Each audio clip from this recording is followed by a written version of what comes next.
G'day everybody, welcome to our live talk tonight on Sunday night. I've just finished a 4-day horsemanship clinic today, which was a really good one. We had a lot of good people come along, and yeah, had some really nice things happen, which is good over the clinic. Yeah, it was a really enjoyable one, and we had some great weather. Probably the last one we'll have here, as the nights were starting to get a bit cold, but yeah, it was really good. So we've got a few questions come through tonight, quite a few actually. So I'm going to try and get through as many as I can. If I don't, I'll sort of do a few more when I'm in Germany. The next live talk will be when I'm in Germany, which I'm going to next week, which I'm looking quite forward to.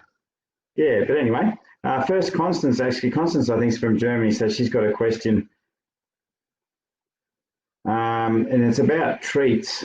What do I think about treats for doing something right? People who know me and have worked with me probably know I don't use treats a lot. Now, I have seen some sort of benefits in you know, whether it's been clicker training or something like that, where they've been sort of using a positive reinforcement training to reinforce good feelings in horses. I've seen that, you know, where people have sort of had a horse that was a bit girthy, for instance, and sort of could get quite sour, and they've used treats to take away that, you know, to try and reward the horse for a softer thought. And there's been, you know, quite successful. It is quite successful. I tend to sort of reward a soft thought, as in I still kind of use pressure and release, and when I see the horse sort of change to a softer thought, I'd sort of release the pressure. The problem with treat training, I think, is anticipation, and in a sense, treat training can be just as stressful, if not more, in some horses, because it can be treat withholding. So treat withholding is it's like walking a horse around a paddock with the grass just there, and a horse that's, you know, been yarded for a few days and is quite hungry, wants to eat the grass. It's going to be quite stressed and not listening to what you're asking, because the desire to eat grass might overpower the sort of the connection with the rider. And I see that a lot in treat training, where the horse is sort of thinking more about doing something to get the treat, and its mind's not necessarily on what it's doing, so its accuracy can be sometimes quite poor. I'll give you an example, because sometimes people use treats not to lure horses in floats, but still in a sort of quite you know, educational way, where they sort of reward the horse for coming into the, you know, positively reward the horse for coming into a trailer or something like that, so into a horse float. So, and I helped someone the other day, a while ago, like the other day, you know, over 12 months ago, that I was at a house helping her load a horse, and she was getting the horse on the float, and she showed me where she was at. Now, I could clearly see the horse was bothered by the float, but it would go in because it knew that, you know, there was a kind of reward for going into float to sort of make it positive to go in. The catch was, what I noticed was the horse was not thinking about the float. It was kind of bypassing the float emotionally, because it had the thought of the treat in its mind and the reward in its mind, and that kind of made the horse kind of block out the float as it walked in. And I said to her that, you know, that this might be the problem. This is why the horse can only go in there so long, and when we all go out, it starts pouring and carrying on in there, is because it's not thinking about the float enough as it's going on there. It has to have all its thoughts on what it's scared of, all of them, and none on, oh, I might get that treat that I desire. And horses sometimes will avoid some things, you know, for a treat. So as I go back to the accuracy in the movement might be not as good, because they're kind of trying to do the movement to get a reward. So their mind is past the movement; it's on the other side of the movement. So that to me is anticipation. So I kind of like the horses in the moment. So yeah, treats can put a little bit too much desire to have anticipation in them. And also, when people think it's positive reinforcement, you know, sometimes we go into it thinking we're sort of not causing stress on the horses, but we are. It can cause just the same amount of stress on a horse to have be trying to find an answer because it wants something, and the anxiety levels can be just the same. So yeah, you've got to be careful thinking that treats are going to be the sort of be all and end all, and we're going to take all the stress away from horses. But my biggest gripe, I guess, is that the horses are past. They're on the other side of what they're doing. They're kind of hunting something, and it's on the other side. It's like jumping a creek instead of walking through the creek very carefully. They kind of jump the creek to get on the other side because the other side looks safe. So it's just the bypass thing that I worry about with treat training. It's the bypassing with their emotions because their mind's on the treat. So yeah, but in some aspects, you know, I'm not going to take away treats completely. You know, sometimes people use them as, but you have to be very careful with it and know and acknowledge that your horse is taking on board what it's doing, especially when it comes to horse floats or very unsafe things and very horses that things that are quite frightening for the horse. You know, if you want a horse not to scramble, you've got to walk that horse on a horse float and show it that this is the most dangerous thing you'll ever go on, and it is the worst thing you'll ever be on in your life, and you've got to know that, and you've got to get confident in understanding that you can walk on that dangerous thing. You know, trying to make it seem safe and acceptable and all this only maybe misleads them later on from when they actually travel in the float. So they really have to think about exactly what they're doing, not have an answer in their head or a desire to sort of have something else. But that's a good question. And Constance, you got another question. If your horse flees from me when I fetch it from the pasture. Now, the kind of old way was you just kind of push a horse around until the horse gets sick of it and sort of comes up to you. That's not really the key. If the horse flees from you in the pasture, there's obviously sort of a, you know, there's quite a lot of reasons why it does it. One of the reasons is if it's not quite comfortable and not quite connected to you, then its desire to be with other horses is going to be a lot stronger. Also, you know, if you're working your horse every day and it's going in the pasture with its mates and eating grass and, you know, camping under a tree and enjoying the good life, even if you're doing sort of half an hour in the arena every second or third day, it goes, oh, you know, this is pretty difficult, so why would I want to be caught? So what you've got to think about is, okay, you know, what would I do if my horse runs away in the pasture? I'd probably have a horse, you know, when I used to get horses in, I kind of used to feed them in the yards, and that's kind of a lure, isn't it? But at the same time, at some stage when my horses were calm, I could go out and catch them in the paddock.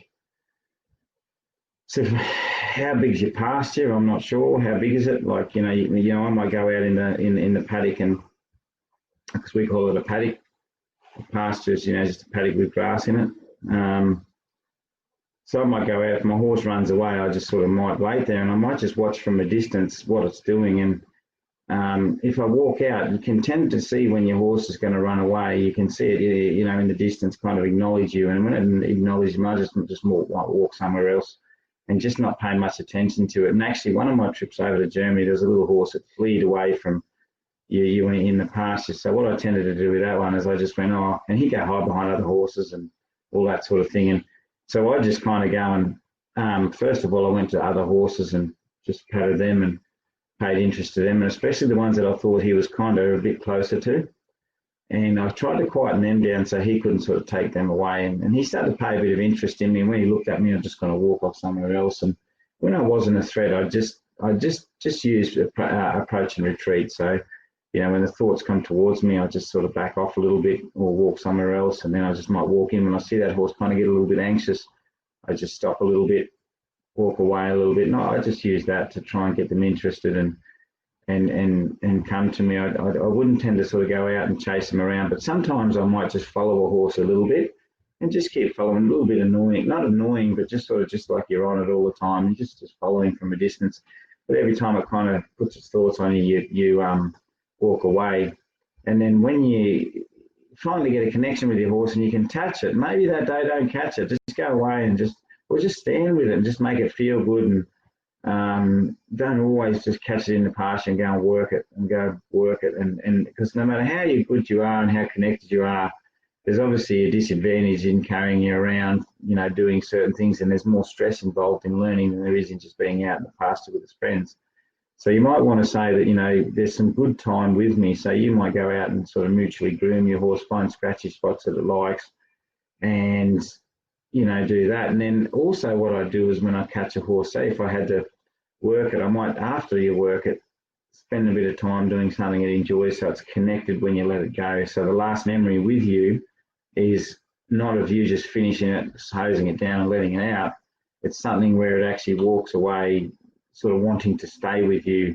So before you let it go, spend that time just getting it to want to stay with you. So when it goes back out in the paddock, it's got that memory and building on that connection, and that's a you know, stronger relationship where the horse gets some good deals out of it, then you're going to get a better, you know, an easier horse to catch in the pasture. But it's a kind of holistic approach, because there are some tricky ones that you know, don't know, you know my horses in the. But what I found, they also get in a habit. Once they kind of like and easy getting caught, even though there's a bit of stress through work or there's things where they're learning, they get a little bit, you know, stressed in. They kind of get in a habit of being caught because they're happy when they get caught, and then they're happy when they let go. There's a bit in that time that they're stressed, but it does improve. Anyway, I hope that helps. I hope that didn't sort of, you know, leave you too lost. But yeah, there's a lot of things you'd want to be doing on that. Denise. Rocky the Highlander pony, when ridden behind other horses, gets stroppy, tossing his head, jogging. How do I get him to relax? I'm going to answer the question just as is, as you know, as I say, I could go right back and, you know, I don't know anything about him. I don't know how he understands his tools. He might be uncomfortable with stopping. He might be uncomfortable in the reins and legs and things like that. So what I want you to think about is if he's not comfortable with all the tools and you don't have a kind of a reset button. What I mean by reset button is if you take a rein, you can change his thoughts a bit and take him off somewhere else, and he doesn't know how to follow the reins good, then all your tools could be a bother to him. But something I do with horses, because one thing I have done a lot of over the years is riding and being amongst horses in groups and stuff, and, you know, helping people in those situations. And what I would tend to do in that situation, if I was just out and my horse started to blow up a little bit, I kind of just, it's behind other horses he gets stroppy. Now he might be what I call a horizon horse that looks over the horizon. They cast their focus a long way away and they kind of get right out there. And even when you get them in the front, they still keep, you know, motoring along. But if he wasn't a horizon horse, and he was just a horse that just wanted to keep up with the others, you just put him out the front for a while, walk him up. And when you get out the front, kind of ask him to walk up and say, come on, you know, we're out here, let's walk up. Let's you know, think while we're out here, not just, and he might get up the front and go, whoa, geez, a bit too much for me. And then you just might peel him back in and follow in a few other horses. But something I do is I just go up to the front and then just peel back off and come in behind again. And when they push up through, you just, yeah, so if it's a horse just pushing up to get up and then goes, then you just actually walk them out the front a little bit and they'll get a little bit kind of not sure, and then you'll bring them back through and then up and after a while they kind of settle in, and just offer them a loose rein behind the other horses and settle in. The other thing I do, I would never take them at the back. So if all the horses are constantly moving in one direction and you can't, if they're not, you know, if all the people aren't your friends and things like that and they're just all riding on a big trail ride, you can't sort of say to the group stop, or you can't say, hey, everybody just ride around for a little bit. So I would tend to just ride him up the front, And then I just kind of ride him around a little bit at the front and sort of make him connect, as in, if he's stressed behind other horses, you doing too much behind them is going to make him possibly more stressed and make him feel like you're kind of keeping him away from where he wants to be. But if you take him up where he wants to be, and then he's going to have less tension.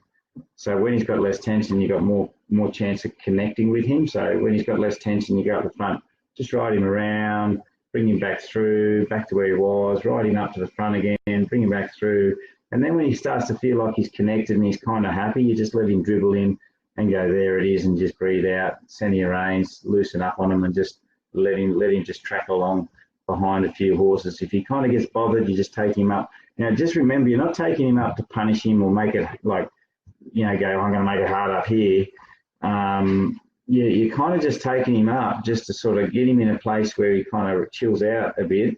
And then when he's kind of going, oh, I'm not just about to tip the cup over or the worry cup over, I'm okay. Then you go, yeah, well, here I am. But when you're saying here I am, you're kind of getting him to acknowledge what you're asking, and when he tunes in, just bring him in and dribble him in behind. And that's sort of how I deal with it. Because, you see people fight and bringing them back, trying to sort of show them, and they just get worse, because once that horse gets into sort of the red zone, that's when the cup's full. Very hard to try and connect with them. And I've seen horses that go, like, I remember when Dad had his tracking business, and he used to buy a lot of horses out of the sale yards, and I'd seen horses that he'd buy and they would be on adrenaline all day. And it's sort of the amount of energy they would have sort of consumed and stuff was it's kind of, you've got to tune into them and bring them back into that green zone where you can sort of tune in and tap into them. So that's really important. Joe, I think you're on there, Joe. I think I saw you come up there. Hello, oh, there you are, join. How do you just ignore a horse when it lays its ears flat back when near another horse? This starts about 6 feet away. There's a few different scenarios. Sometimes, oh no, actually, in just a normal riding situation, and you don't know horses or things like that, and your horse commonly sort of gets quite cranky. Sometimes I just do is take it out of that space. So it might start 6 meters away. I just curve its thought, and just like what you said there, I just steer it. I just steer it off, reset, take the rein, reset. Just take that thought away. It's just like if a horse saw a scary kangaroo. I just go, and that didn't need to, I didn't want the horse to bother about that. Then I just go reset over here, because it's important sometimes that horses don't get too far into their emotions, that those emotions turn into something bigger. So sometimes we can intervene, because all the training life of a horse, we're kind of intervening, saying, reset, your adrenaline's too high, I need to bring you to a nice place, a better place. So in their training, when they're worried, that's what we're applying. So when they get aggressive, we've kind of got to apply that too, because it is a disconnection. And if you've got a strong horse that can be a bit more aggressive and does it all the time, and it can turn into something when you get closer to the horse, you kind of want to start to practice a reset. So whether it's a back off, whether it's a turn, whether it's something like that, just change their thought. If they're in hand, you might just pop the lead rope on the ground, walk off somewhere else or something like that. Pop the flag, walk off, just something just to reset their thought, get them back to you, and say, don't bother about that. Because you do got to curb, because some horses are, as you know, a little bit different to others. They cope.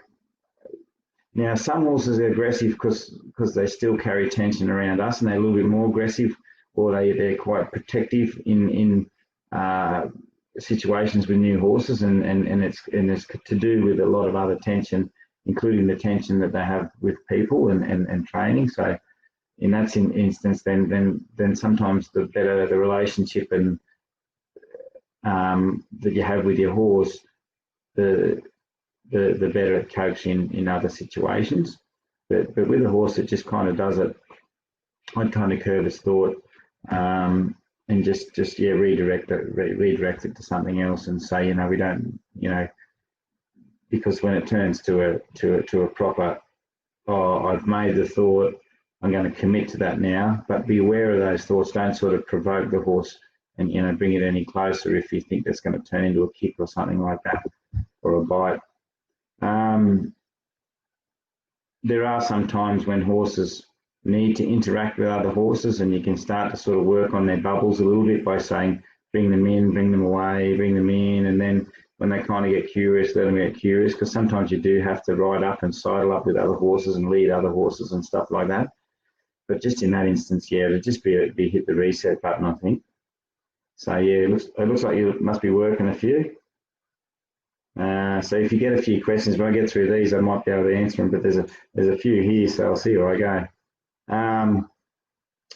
Viv, Bobby snatches the reins. Oh, naughty Bobby, I know Bobby. Head Bobby, that's why he probably should be called Bobby, because when I saw that video that you sent me of Bobby going like, you know, like this, that's his old habit, and that's a habit of his when he kind of mentally gets out there somewhere else. And I think because of all the years prior to you of, you know, lack of clarity in the reins and things like that, that's why he bobs, and that's why he pushes his head out. So it's hard, because everything you've been sort of learning has been working and improving him, but that kind of, you know, when he gets out and he's still a horse that, you know, he gets back in that memory, and I'm out there, I'm gone, and then the bits can, and he's got that habit, and as soon as the anxiety gets to a certain level, I think with him, when his anxiety gets to a certain level, that's when he starts to hunt and push out to those reins, even on a loose rein, and that's the problem. It's just not when you're pulling on the reins, it's when he's on a loose rein, he can start to hunt and push on them. So, oh, hang on, and he'll hunt when you, yeah. So if he hunts on those reins, as I showed you, and you remember at the clinic, sometimes you've got to hold on those reins till he loosens and resets and comes back through the reins and backs up a bit and says, you know, I'm here. That's really important. Sometimes monitor him a little bit earlier on the rides to sort of do things, you know, reset him, bring him back to an island, reset him before he gets to a level that you can't sort of help him. But in all your riding, as you already know, you're going to commit to those reins till he loosens and he softens and he connects and he backs up and he gets softer and softer till the reins aren't a trap, but they're a guiding tool. So that in your work is going to be really important. Sometimes if he's hunting on the reins like that, you might just be able to take a turn on him instead and just turn him over there.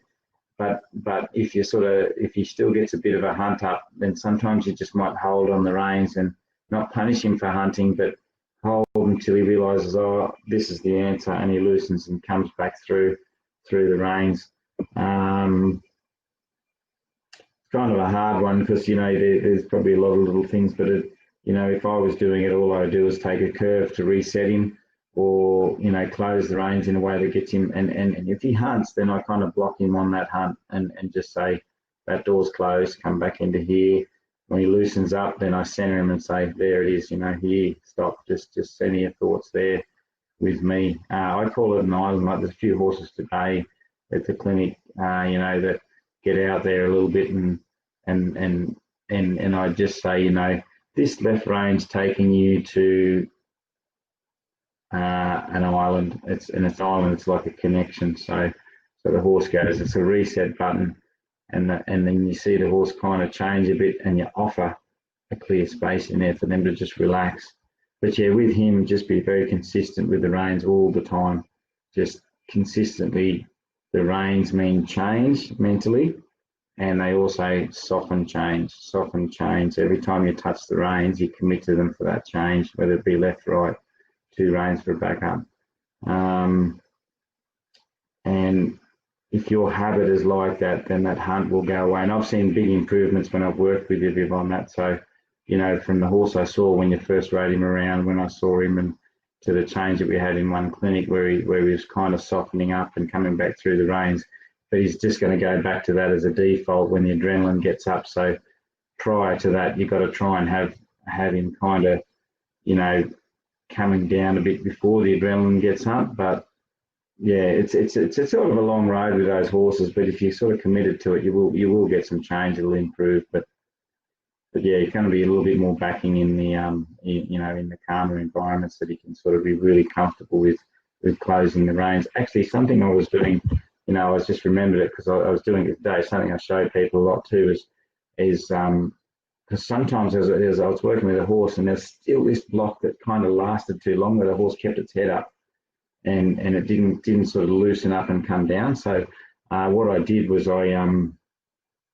I kind of I wanted the rider to sort of have a consistent sort of feel on the rein. So I just there's something I can pretend to be a rein.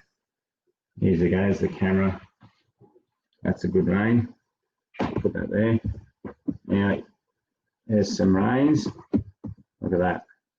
So I just get them to, you know, hold the reins like that, and then I kind of say my hands are down here. I pick up my hands like I'm going to take up contact on the reins. So I pick my hands up like that, and I gently go through and I close the reins and I draw, and and then when my horse kind of loosens and connects, then I just gently loosen up on the reins, and then I pick up the feel, close the reins, and I find some horses that works good because it's quite a rhythmic. They kind of feel those reins come through in that kind of rhythmic close, and then when they kind of push on them, you kind of draw, and they kind of loosen up, and then you just kind of open your hands gently, and it's kind of like a sponge. You just sponge into them, and that sometimes horses, it's just a consistent draw on them and just loosen up, come back, and that's something you can kind of practice on a lot when you're backing him, and you know, so every time you close the reins, you've got to have that response. Okay, Tony, Dan the man, Dan for everybody. Dan is the man from Snowy River's horse. That's the name of the man from Snowy River's horse, Dan. And Tony's horse looks like the man from Snowy River's horse. So that's pretty cool. Dan puts the brakes on when he's leading. Now, Dan does have a strong personality. I know Dan because I spent a little bit of time floating him to leave the clinic, and yes, he I would call him stoic, and he's a very nice horse, and he's got some very nice, quiet ways about him, but he can be very stoic in his intention. So when you have a little bit of trouble with him, I can feel you sort of you know, there'll be times there that you're going to be like, oh. So when he gets stuck on the lead, and I know how he gets stuck, and he might be at a stage. I will say a couple of things I did with Tony prior at the clinic was when he stops, I'd kind of just hold on the field till he went clunk and loosen up, and so because it was very easy with him to stop, and a lot of people kind of go stop, and then they go, oh, come on and do this, and then the horse kind of just goes, oh, I've got a release there. Whereas I'd be just walking, and then they stop, and I just hold and wait until they go, oh, this has not changed anything, and then they come along. But Dan is probably a horse that sometimes he could probably sit there and go, well, I can sit here too. Are you committed? Because I am. And there are ways. And so when a horse leans on a rope, there's a point where they kind of shut down to it. And if we pull on them, they just sort of put their effort into kind of just blocking and bracing, and their eyes stop searching. They stop searching. They just roll their eyes and just sit there, and they sit there and sit there and sit there. So when that happens, they've stopped searching. So that's when you kind of bring in a tool that starts to bring desire back in them. So as you would have seen me use a flag. So once he sort of sits and braces on that, I just had the flag out in front of him and pop it, and that would sort of make him go, whoa, flag in front of me. And that would reignite his thoughts and open his mind up again to possibly search again, open up the desire. And then the desire would make him go, ooh, push, I might step. Okay, so That's the one that I'd probably offer you. The other one is if you don't have a flag, you just might pop the rope, okay, on the ground, and he's going to go pop and step forward. As you do it, just to help, you can sort of walk off the side a little bit and just get him to break and come forward, as you're stepping off to the side. Last resort, and this is kind of would resort to slightly driving him, but like coming from behind a little bit, but you never ever start there. I'd say the putting something in front to just create that desire and get him to push back into that lead and search again would actually get him to free up the feet. But I mean, if you're having real trouble and he's kind of dulling to a flag or a pop of a rope or anything like that, you can just kind of keep the pressure. Walk. Now, this is not last resort. This one here that I'm about to say is something you can teach young horses, foals and stuff like that, is you just kind of take the pressure forward. He's got the pressure, and you just keep walking around and around and around and around until his feet break. And then when his feet break, you just kind of, the rope will loosen and then you just walk off. If he braces again, you just keep walking around and around with pressure, like hold the same pressure that he braces on until his feet break and then walk off.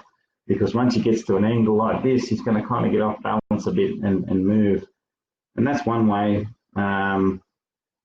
You could just bump the flag on his hip or something like that till those hind feet free up, and he'll move, and then you lead him off. But I tend to like drawing their thoughts towards where they've got to go and getting them to push and come forward, because that's going to fix the pullback better in the long run than kind of just going back and putting the flag behind him and chasing him up. Because you've got to think that if you put the flag behind him, he's just going to run away from the flag, whereas putting it in front of him a little bit gets him to push back into the pressure and then come forward, and that's going to teach him not to pull back, whereas one will just make him run away from something else, and when that's not there, one day he'll still probably lean on pressure, if that makes sense. But if it's sort of desperate, you can just sort of bump him somewhere to get the feet to suddenly free up, and then when they free up, take that flag away, and he'll just push. He'll free up and he'll come forward. But you really got to think that this is the lead rope that I'm teaching him through, not just, because I've seen so many horses that people thought they were leading because they'd pull them here and just send a stick back here and kind of chase them up, and then the horses would trot up beside them, but when push come to shove, they'd still pull back. And I know, Joe, you're online there, that you've seen that with a few horses at clinics where they shut down in that lead rope and they're really hard to come forward. There's a few of you guys there that I've seen that.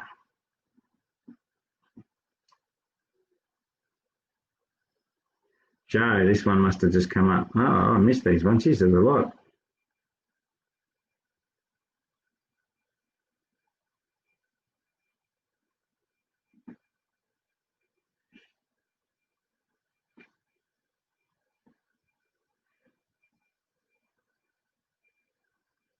Okay, Donna, I'm going to answer a bit of this question, but I'm going to have to leave a few questions for next time because we're going to go over time soon. But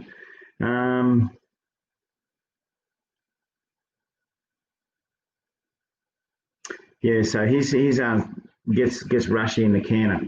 Okay, rushy in the canter, and because when you bring him back to the trot, so he gets in a robotic state.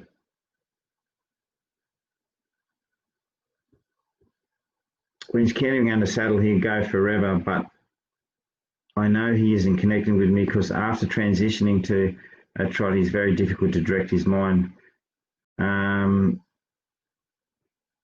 Okay, something I do with him is I go right back to the beginning, as in teach him accelerator. So, and teach him to walk. So a lot of horses think go, accelerate, go, and they kind of, some of them are frightened of the accelerator, as in they don't like legs, and then they rush, or they just got used to it. So a horse like him, I definitely teach him how to stay connected when we walk off first. So, instead of like going, there's two ends of the spectrum, okay, and you've got to teach from both ends of the spectrum. One end of the spectrum is what a lot of, and I used to sort of work at until I really understood how to come in from both ends of the spectrum. Is one end of the spectrum is, my horse rushes, take him in a bit of a circle, reset him, let him out again and go, there it is. You know, that's something. So at the trot, as soon as that horse mentally leaves, reset, loose rein, let him out, breathe out, just let him center. And if he loses center and starts to go ahead, starts to duck off, whatever it is, just take a rein, gently reset, and here it is. And he's got to manage his own speed on a loose rein. You know, some people say just let them trot for ages in an arena till they finally just start to relax. That's sort of, you know, it works sometimes, but it doesn't teach us any good horsemanship. It just kind of is one way of doing it. But trying to understand and tune into our horses when they emotionally leave is very important in our training and our understanding of our own horses. The other thing I would come in at is when I walk off my horse. This is working at the other end of the spectrum. So one is when my horse leaves and I'm already going, but oftentimes we think my horse has left me when it rushes, but actually if you go right back to the start, when you ask your horse to walk off from a standstill, I bet you it probably walks off. So it left you right then. So that's the start of the spectrum there. When, you know, teach your horse to walk off connected with you to start with. And to do that, you might think, well, my horse walks off okay. And in most horses, people think their horse walks off okay, but it doesn't. Because I bet you if you took half a step and went woo, your horse would go, what? And push into the reins like that because it got a surprise. So it's really possibly emotionally leaving you as soon as energy gets to the feet. So what I would do is I'd just put a little bit of thought. I'd put a forward thought in my horse and let it think forward. And then I'd go, that's all I want you to do. And it might just lean forward and then stop. And then I'd say, that's staying with me. So you might ask it to take 1 step, stop, 2 steps, stop, 5 steps, really, really, really slowly, stop. And then the horse will start to go, wow. So you're asking a question. When you ask a question, it's not just 1 plus is what? And the horse goes, well, what's 1 plus? It's 1 plus 1 equals. So you're asking a question with a defined answer, not, oh, can we go? And the horse goes, yeah, go. My go, your go, whose go? So yeah, when you walk your horse off, it's got to be your go, and it's going to be a specific go, and be very specific when you walk your horse off. So your horse understands to be present as soon as the energy goes to the feet, and listen to exactly what you're asking. And that's something you get in the habit of doing. So that's working from a you know, an important side of it. The next side of it is, you know, the other things that come into play, like that turn, reset, center when they're trotting, when they leave you. So when your horse walks off and you feel it emotionally leave, as in the ears go forward, it starts to rush out from underneath you, you just take a rein. You might put a 90-degree turn, you might put a U-turn on it.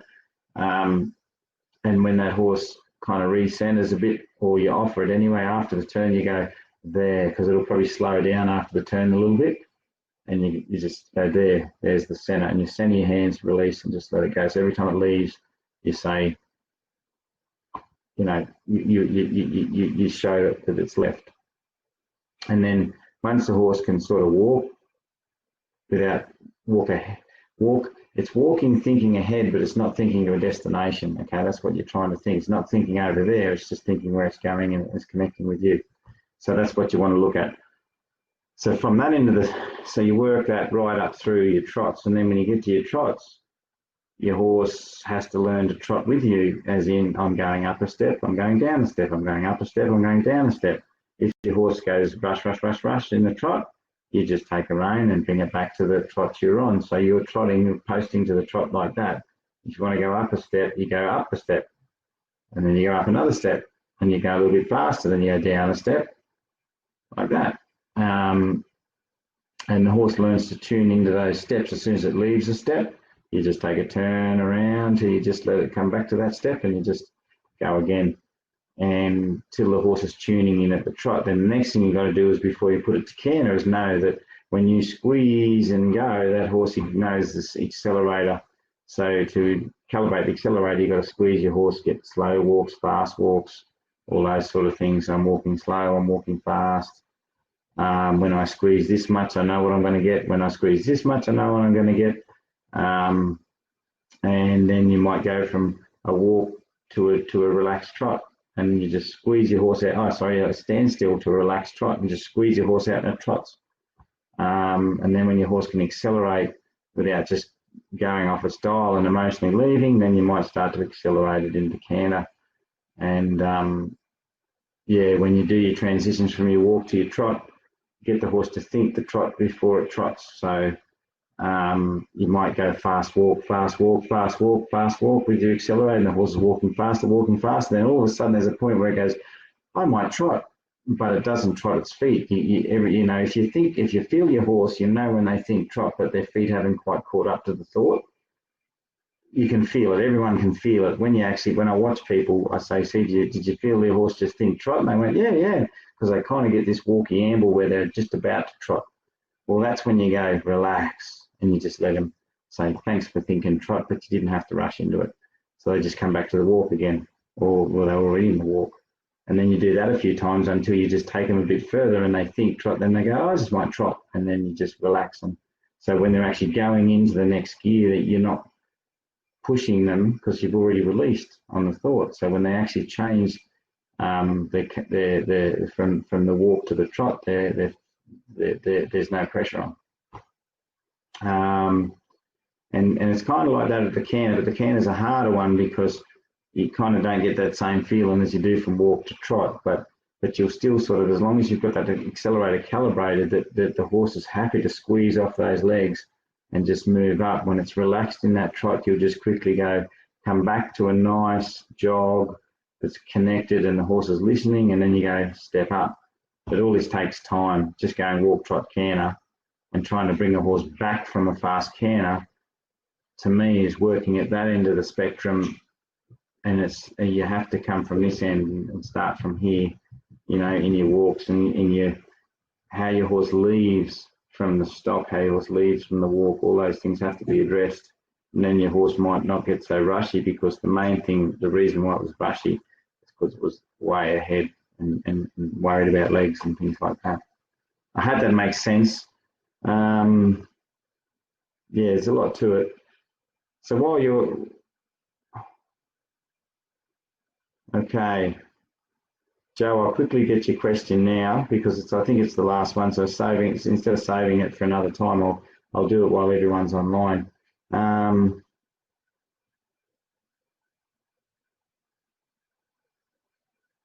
I've got a very nervous horse, scared of his own shadow type. Type nervous horse. Does not trust humans. I am going to ride him in the arena. How can I work on connection? He has not been ridden in probably 12 months, and the horse-eating donkeys are in the next paddock. Okay. Don't ride him. That's probably not a good answer, but yeah. How am I going to work on a connection? Well, basically, you've just got to, as you see, if you have been on the subscription just recently, there's a new video that's gone up. People have been wanting it a little bit, and yet you've seen it at clinics, and a lot of people who have been in my clinics have seen me work on it, and it's sort of just distracting a horse from worry to center it. And basically, I'd have to start at that angle first, because by the sounds of it, if everything's going to eat him, he needs to sort of be more connected with you, and that means you've got to kind of distract him away from the worry to so that's you got to gain his focus on that one. So you know, if there's a horse eating donkey over there, you might just pop the flag over here, and he goes, what's that? And by the time, you know, the flag's done and dusted, and you're just standing there nice and calm and centered, and he'll just kind of go, oh, that's a horse eating donkey, and you might pop the flag, and he'll look over there, but when he looks back to you, you'll be standing there nice and calm, and he's going to go, oh, calm, you're standing, horse eating donkey, pop the flag, calm person. So he won't be looking at a flag waving or anything like that when he turns around and going, because that'll just scare him. You know, when people get a horse's focus, sometimes they're like, I'm over here, hi. And the horse is kind of like, oh, there's that sort of strange person over there. There's a horse eating donkey. Geez, I don't know where I'm going to go. But so that's when I try and sort of distract a horse. I kind of go distract, done. And by the time the horse has actually shifted shifted its thoughts around and went, what was that? The only thing it's got to look at is me going, I'm centered and I'm a tree and I'm calm. And it goes, geez, I'll take that option. So once he breathes on you, once he connects to you, once he knows that you're a tree, you're a good place, he might start worrying about the horse eating donkeys. Okay. And there's times that you've probably seen at clinics where horses completely just come down and they go, right, I'm happy here now, no matter what's going on around them. And yeah, there's a video online that I'd suggest you watch if you haven't watched it already, and it was done on my phone, and it's a pretty distracted thoroughbred, and you know the thoroughbred because you saw it at the next clinic in Howlong, but that was the first clinic that this thoroughbred did in Canberra last year. So yeah, that's just where I kind of get his focus. And once you got your horse's focus, kind of go about the groundwork as I show you, just sort of, get him close, get him coming up around you, all those things. So you're kind of close and with him and, step up carefully on him, but basically teach him to start to let down and calm with you, because he's probably one of those horses that never had a place just to sort of center and relax. So Joe, I'd really work on that. That first, so he can get around that arena and not worry about the donkeys on the ground. And once you can, take him around, and then why don't you get Trevor to ride him anyway? Just chuck Trevor on and chase him around. He'll be right. I hope Trevor sees this. But anyway, yeah. All right. I think that's all the questions, everyone. But I hope some of those answers helped everybody out. And in the next talk, I'll be talking from General. Looking forward to heading over there. There's some good friends that I get to meet over there, and yeah, it's going to be an exciting trip. So anyone that's online that's over there that wants to come and watch me, that'd be great. But anyway, thanks everybody, and I'll see you later.